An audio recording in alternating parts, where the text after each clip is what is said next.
Welcome to the daily message for this third Sunday of Advent. Our first reading today comes from the 61st chapter of the book of the prophet Isaiah. And in the first few verses of this reading, the prophet says, "The Spirit of the Lord God is upon me, because the Lord has anointed me. He has sent me to bring glad tidings to the poor, to heal the brokenhearted, to proclaim liberty to the captives and release to the prisoners, to announce a year of favor from the Lord and a day of vindication by our God."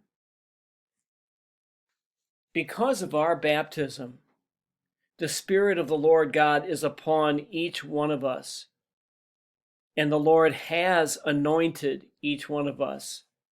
We are God's anointed ones, so to speak, which means we have both special privilege and special responsibilities.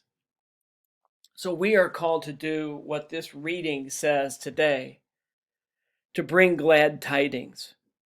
We are called to be persons who bring joy to the world, as Pope Francis told us in his encyclical a few years ago, Evangelii Gaudium, the joy of the gospel. We are called to heal the brokenhearted. We're called to heal people in body, in mind, and in spirit.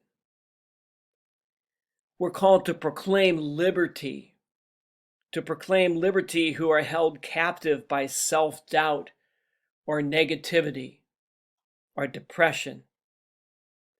We are called to announce a year of favor from the Lord, to be merciful and generous, just as God is in the year of favor.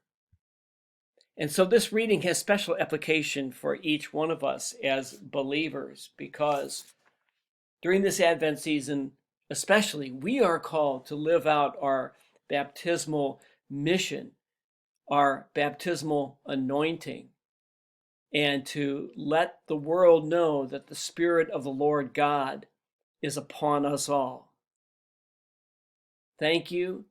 Have a wonderful, restful, healthy, safe Sunday.